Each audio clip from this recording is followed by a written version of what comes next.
இந்த நேரம்தான் யூத பரம்பரை இந்த உலகத்துக்கு ஒரு பெரிய ஒரு தோற்றம் பெறுகிறது. நபி யூசுப் அலைஹிஸ்ஸலாம் அவர்கள் மிஸ்ர் தேசம் மன்னராக நிற்கிறாங்க. மிஸ்ருடைய ஆட்சி யாருடைய கையில்? நபி யூசுப் அலைஹிஸ்ஸலாம், அதாவது யூத பரம்பரையுடைய கையில். பனு இஸ்ரவேலுடைய பிள்ளைகளுடைய கையிலே அந்த ஆட்சி அப்படியே போகிறது. கண்ணியமான சகோதரர்களே, அதுக்கு பின்னால ஒவ்வொரு நபிமார்கள் வாராங்க.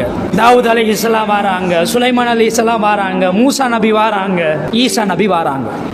இப்படி இருக்கக்கூடிய நேரம் ஈசா அலைஹிஸ்ஸலாம் அவர்களை கொல்லுவதற்கு அநேகமான சதிகளை இந்த யூதர்கள் செய்தார்கள். இப்ப பாருங்க, அமெரிக்காவும் இஸ்ரவேலும் மிக நெருக்கமாக நிற்கிறாங்க.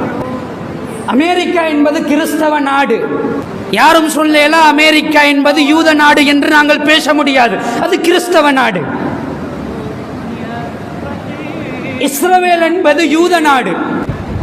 எந்த சமுதாயம், எந்த கிறிஸ்தவ மக்கள் கடவுள் என்று ஈசா நபியை ஏற்றுக்கொண்டார்களோ,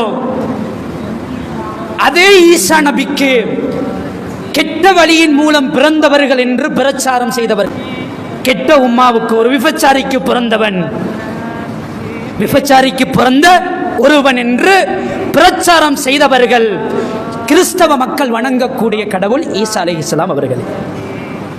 அதே போன்று அது மட்டும் இல்லை, கொல்லுவதற்கு பல முயற்சி.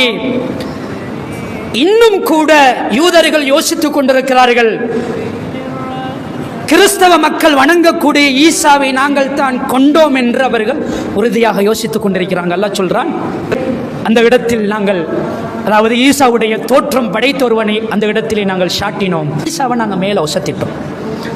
அப்ப பாருங்க, யூதர்களும் கிறிஸ்தவர்களும் அடிப்படையில் எவ்வளவு விரோதமாக இருக்க வேண்டும். ஏனென்றால் இரண்டு பேருக்கும் மோதல், இரண்டு பேருக்கும் தான் பிரச்சனை. கிறிஸ்தவ மக்கள் வணங்கக்கூடிய கடவுளை தான் யாரு கொண்டது? யூதன் கொண்டது. அப்ப ரெண்டு பேரும் உலகம் அழிகிற வரைக்கும் அட்டாக் பண்ணிக்கொண்டே இருக்கணும்.